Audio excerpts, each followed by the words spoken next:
Alright, hello my people. Let's go ahead and get started. This is video 2 on the volume of solids of revolution. Let's go ahead and let's define our region. Sorry, let me get a black pen. Y is equal to 4 minus x squared. Notice that this is not 4x minus x squared. Y is equal to 0, and then x is equal to 0. Okay.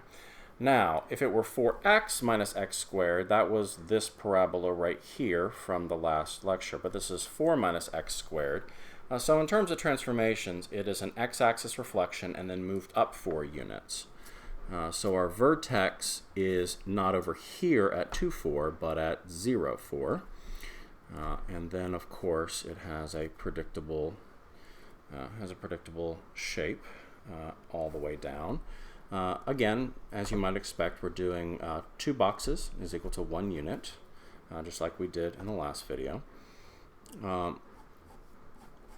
Okay, let's Okay, there's our parabola. Okay, let's go ahead and make it, I don't know, pink.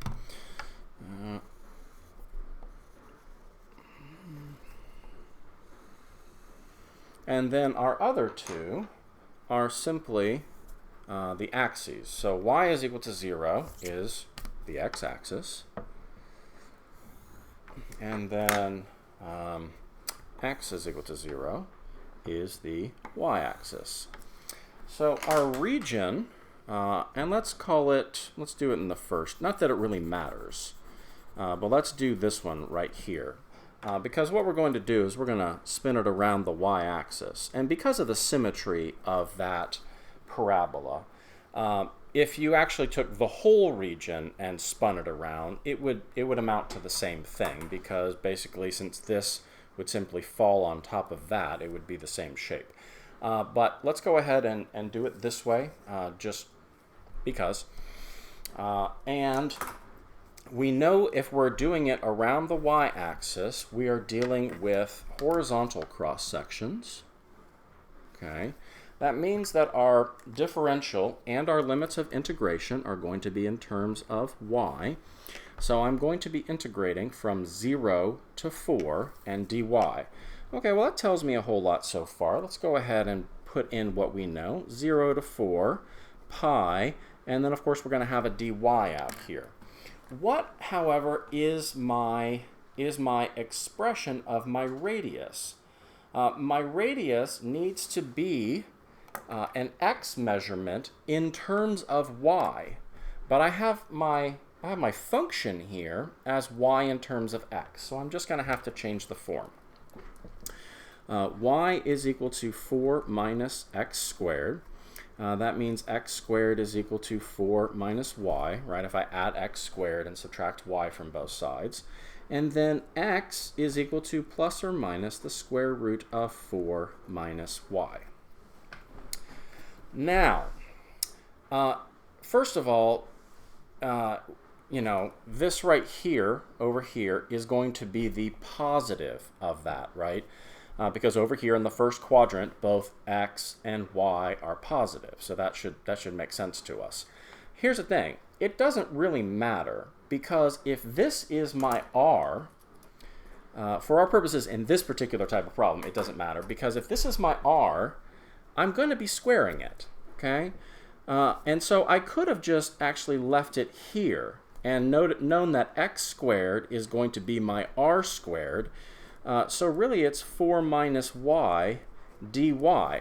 And if I do that, I have to be really, really careful that to remember that there's not a square in the integrand, because I didn't substitute in for r, I substituted in already for the r squared. Now this winds up being really, really simple in terms of the mechanics. Like I've said before, it's not the actual procedure of integration that I'm worried about, and is actually is really difficult for these problems. As with so many things, it's a matter of understanding conceptually such that you can then set the problem up, okay? I mean, basically remember that we're going to be dealing with cross sections like this, okay, that are cylinders, right? They're cylinders. They are like this, and they have an itty bitty height, okay? Now, they have a radius, and that, of course, is my x value from over here, and then they have this height of dy. And so the area of this is going to be pi x squared dy, because pi x squared dy is going to be pi r squared h. Those are going to be the same thing. Let's go ahead and integrate. 4 becomes 4y. Y becomes y squared over 2, and I'm going to go from 0 to 4. Okay, I shouldn't have put that little picture right there, so we'll just jump down here underneath. When I plug in 4, I'm going to get 16 minus 16 over 2, which is 8, minus 0 minus 0. Okay, we'll get to ones that are a little less boring here in terms of our a value. Okay, and this just winds up being 8 pi units cubed. Okay, well that's easy enough. That's kind of a straightforward one. Let's do one that's perhaps, maybe a little bit more difficult. Let's go ahead and do another one around the x-axis. Let's do y is equal to the square root of 9 minus x squared, and y is equal to 0, and then I'm going to take that around the x-axis. There we go. Now, if you don't remember, this right here is a semicircle, okay, of radius 3 with a center at the origin. So let's go ahead and show our scale. And we'll do our normal scale so that it actually shows up relatively well. And because it's y is equal to positive root 9 minus x squared, we know it's the top half of the semicircle, okay? And if the center is here at 0, then it looks kind of like, I'm going to tilt the paper here just to make sure I get a decent semicircle. Okay, so that is the semicircle, or, good enough for our purposes to visualize it, right? And then, of course, we also need to identify the y is equal to 0, which, as we should know by now, is just the x-axis. So the area, the region bounded by that, is this area right here. So if I'm going to take a semicircle, and I'm going to spin it around the x-axis, what shape do you think I'm going to get? If you are thinking to yourself, well, gosh, you're probably going to get a sphere, you're right. Okay, let's go ahead and check this out. I know that my cross sections are going to be perpendicular to my axis of revolution. That means they're going to look something like that. And they're going to have a differential of dx. I also know that my limits of integration will go from -3 to 3, right? It's defined by the radius of the semicircle, pi. And then I need to find an analytic representation of my radius, which of course, the radius of the cross-section. Yeah. There's 2 radii in this particular one. There's the radius of y is equal to square root of 9 minus x squared. That's a constant. That's 3. And then, but what we also have to reckon with is the radius the radius of each one of the cylindrical cross sections that are going to accumulate from -3 to 3 as we march across, right? And that radius is going to be represented by the function value, which of course is represented in this particular case as 9 minus x squared. If that's my radius, it needs to be squared and multiplied by the differential. Now, in this particular one, you should notice that because it is a circle centered about the origin, it has symmetry. And therefore, I don't actually have to do the whole thing. I could actually just do this right half of it and multiply by 2. And so if I multiply by 2, I simply need to change those limits of integration. And while I do that, I'm going to go ahead and simplify that integrand by basically taking the square root and the square and allowing them to undo each other. Now from here, I can go ahead and integrate, okay? And that's going to be 9x minus 1/3 x cubed from 0 to 3. And that, when I plug into here, I'm going to get 9 times 3, which is 27. I'm going to get 27 divided by 3, which is 9. And of course, my boring old 0 times 0.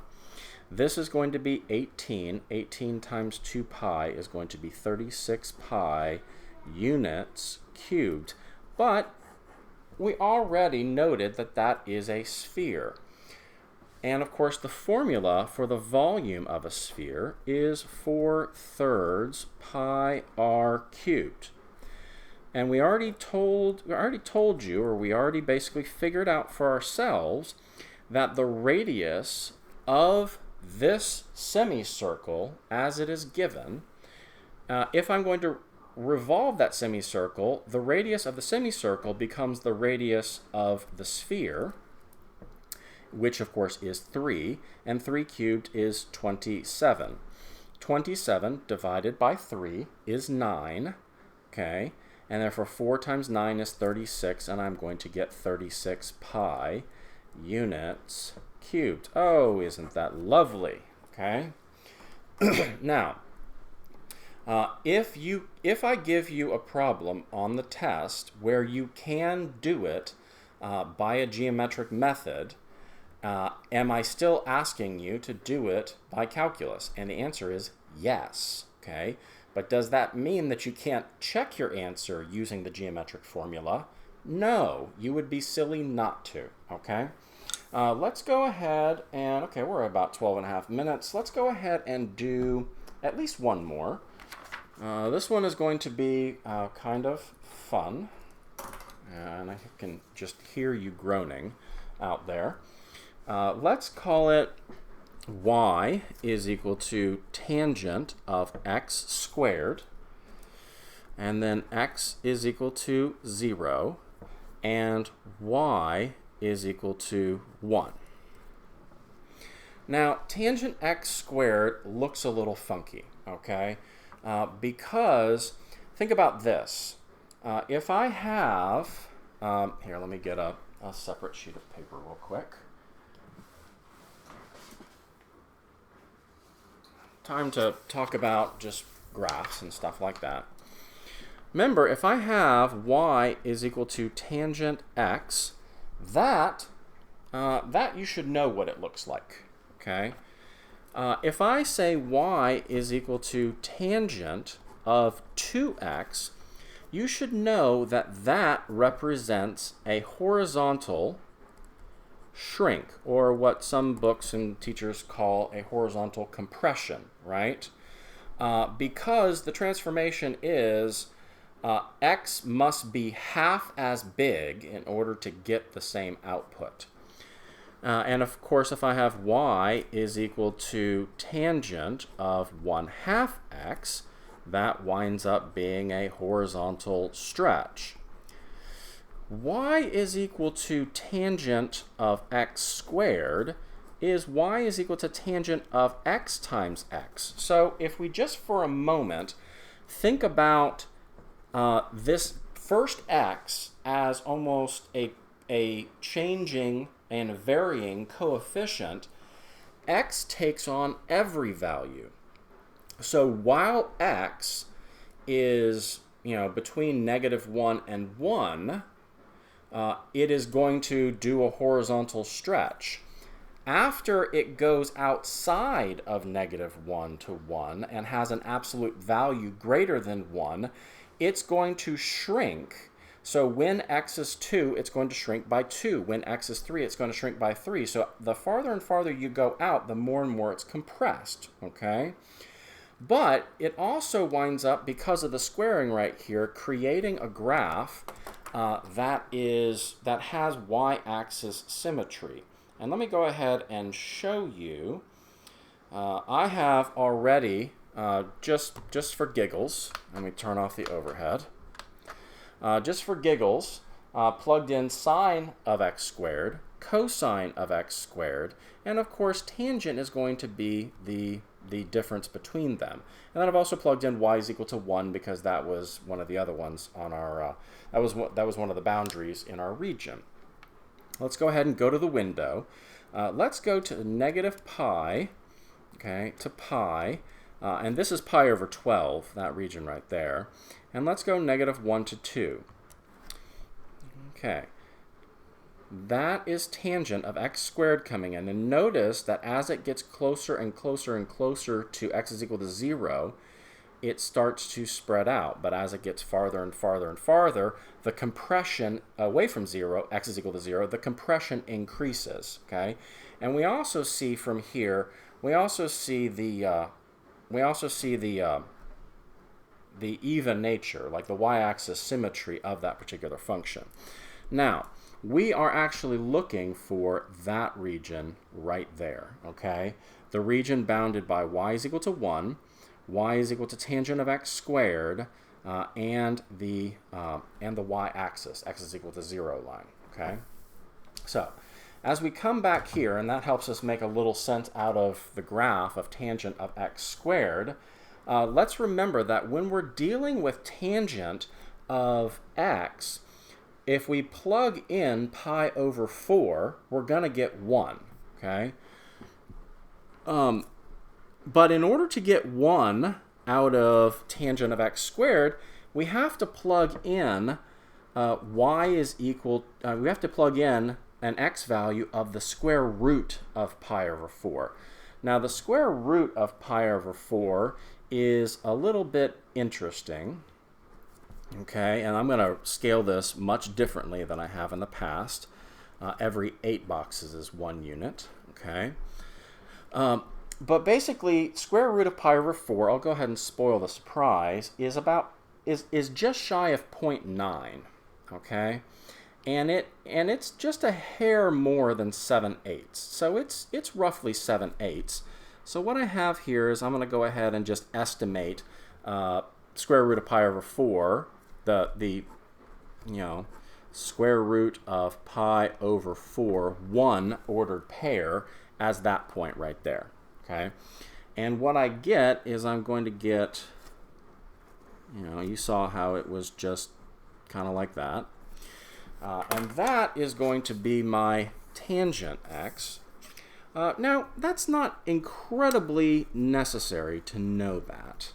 That it looks like that, but I always, I'm just a visual person. I think it's really, really helpful to know what the graph looks like, even if it's not absolutely necessary for solving a particular problem.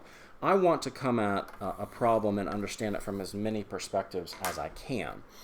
Now, I have that region. That is the region that I'm looking for, okay?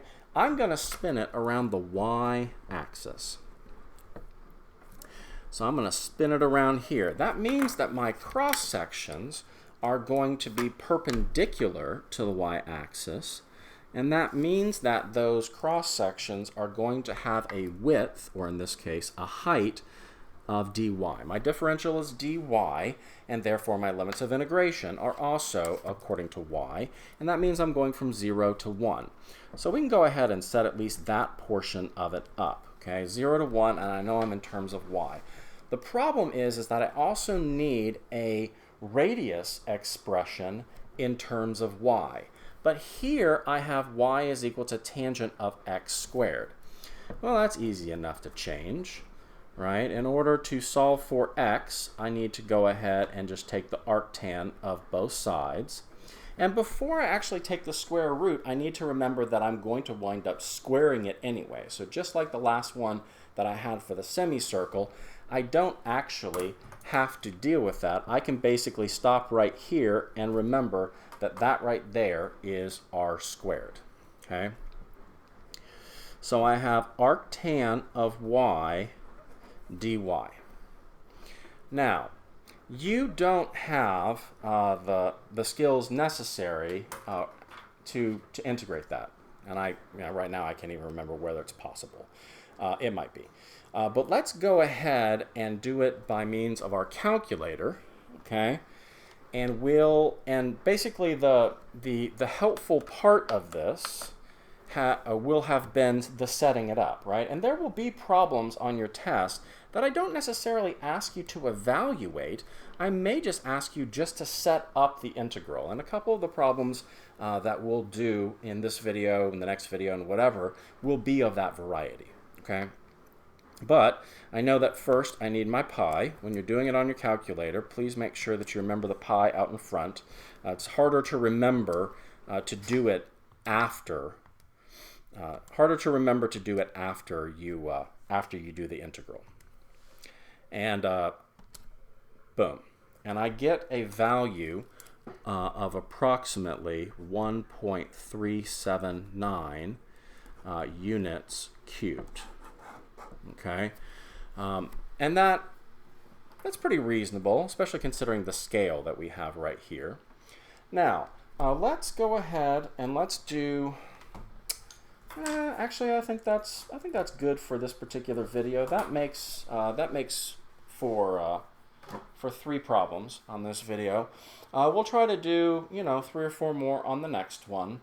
I may wind up doing more than 3 videos for you guys. It just depends on whether at the end of the 3rd video I've determined that we've sort of covered enough different types of it such that I feel like the concept has been adequately conveyed to you guys. As always, please do shoot me a message if you have a question on any of these. Bye, guys.